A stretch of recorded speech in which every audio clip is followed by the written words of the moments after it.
What if the worst thing that ever happened to you isn't a permanent scar, but the ingredient you needed to become the person you are today? I'm talking about your origin story. A lot of us think about our past as a list of failures and mistakes and hurts, things that we need to get over. But according to neuroscience, one of the most powerful things for our mental health is to be able to see that our hurts and traumas and experiences are more like preparation than punishment. Today we're doing the deep work. We're going to map your story, extract the wisdom, and use your past pain to build your future meaning. Welcome back to day 5 of this theme I've been working on, from languishing and lost to building a good, gay, meaningful life. I am Dr. Dave, and this is the Good Life Lab, where we do experiment and explore with tools, tips and techniques for improving our lives. Yesterday we looked at the power of story and this foundation of research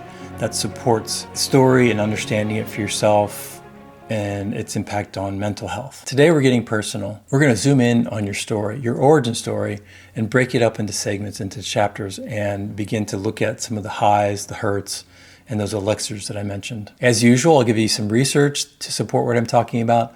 I'll share from my own experience to reinforce the research, and then I'll give you some practical exercises to help you apply it in your own life. So some supportive research that I've come across. I'm a big fan of this guy, Andrew Huberman. He's a professor of Stanford and neuroscientist, and has a great podcast I'd recommend. He talks about the idea of a life narrative tool, which is a tool that helps you break down your life in segments. And he describes it as a way of strengthening your sense of self by reflecting on where you've been. And when you look at your life in clear segments, 5 or 10-year windows, depending on how old you are. I'm 60, so I've done this recently. I did this in 10-year segments.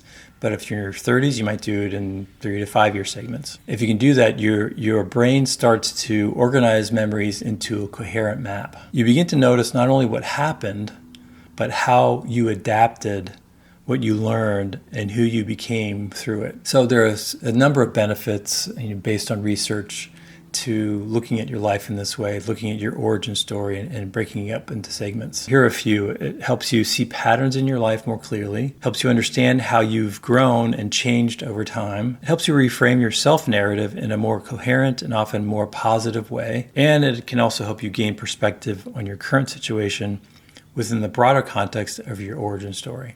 So there's a lot of value in walking through this exercise of understanding your origin story, breaking it up into chapters and looking at the highs, the hurts, and those things you've learned that you can bring forward with you into the next chapter of your life. I've adapted this exercise that Huberman talks about into what I've mentioned a few times, this exercise called highs, hurts, and elixirs. I've been using this exercise for decades now. I've used it as a professor, walking students through this, and as a therapist and a coach. I do this with clients occasionally, and I've done it with myself. And I did this actually at the beginning of this year. As I turned 60, I did a reflection of my life. And so I've created a series. If you want to look at that in more detail, you can find that in the description below. Essentially, you break your life up into chapters. You can do a timeline in your notebook if you want, and just write out and do the segments that way. But then I want you to go into more detail. And for each chapter, I want you to write down the highs, which are moments of joy, growth, or connection. Hurts, so losses, disappointments, or challenges that you might have experienced during that time. And then reflect. It might take a little more time to reflect on what did you learn from both those highs, but also probably more importantly, the hurts. What's the wisdom that you got from that, the strength or the gift that emerged as you've reflected on it? Maybe this is the first time you'll be reflecting on those hurts in this new way and trying to reframe them, and what the kind of person those hurts made you, or the highs, what they did in your life, and how you've been different because of it. Take the time to look at those 3 aspects of each chapter of your life: the highs, the hurts, and the elixirs. And just so you know, elixir, I borrowed that from the hero's journey, which we'll get in tomorrow. It's a term that basically refers to the gifts that you take with you to give back to your community in some way. So for me, it's lessons learned, things that I've gained from my life that I want to share with others to help them, to benefit them. As I mentioned, I did this exercise again for myself recently, not too long ago, and I noticed one decade stood out was my 40s. That seemed to be a significant decade in many ways, turning points, a lot of grief and loss, and a lot of new life, and that happened during that decade. So the highs revolved around creating these projects that I've talked about.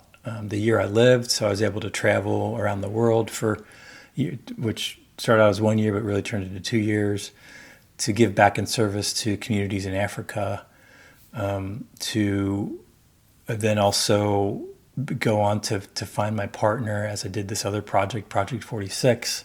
So a lot of highs during that decade. But the hurts involved being outed, as I mentioned, at my previous employer, trying to date and feeling lost in that as I came out and started to date other men, and loss of jobs during this season of my life. So some very deep hurts as well. But what also emerged during that time, or what I've learned from it, is this sense of resilience. By creating these good life projects for myself at different turning points in my life, really helped me process what happened to me, but then also glean, kind of mine for gold of what I got from those experiences and the person I've become. But I've needed to be intentional about that. Those kinds of learnings, those elixirs, don't just happen.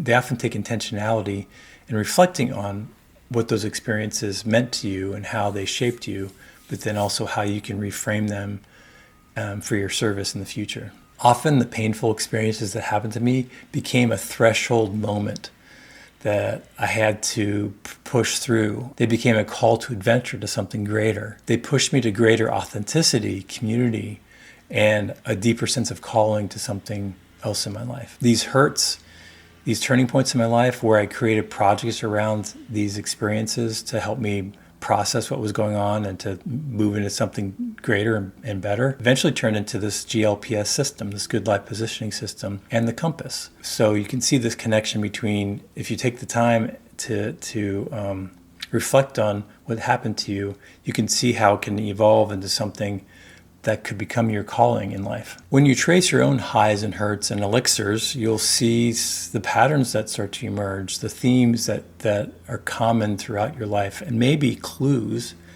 to what you might be called to in life. So here's what I'd love for you to do today to reinforce what we've been talking about: the research, breaking your life into segments, the highs, hurts, and elixirs exercise that I mentioned. So grab your good life journal and draw a simple timeline somewhere on one of the pages and break it up into segments, 5 to 10 year segments, depending on your age. Mark out the chapters of your life, and under each, list a few highs, hurts, and elixirs. Then step back and take a closer look. What themes are you noticing? Obstacles that keep showing up, strengths that helped you survive and navigate the hurts. What old storylines might you finally be ready to release? I want you to end with one elixir or key lesson that you've learned from this experience, from reflecting on your highs, hurts, and the lessons learned. So pull one lesson from that you can carry with you into the future, into this next season, into this good life project that you're developing. And finally, remember that there's another resource that I'll be sharing with you in the description below, called Conrad's Quest, which gives you a case study, an amalgamation of people that I've worked with over the years into one single case study, and how this process unfolded for him, what it resulted in. So I want you to be able to follow along in a practical way with somebody else who's been through this and done this and what it's turned into for him. And don't forget, if you would, please subscribe and join the Queer Men's waitlist for coaching and walking through this process together. I'd love to meet with a group of people. It's best when this is done with other people. I think it can also build a sense of community. So I'd love to see your name in the waitlist and then also start a group to support one another in this process as well. Have a great rest of your day, and I will see you tomorrow.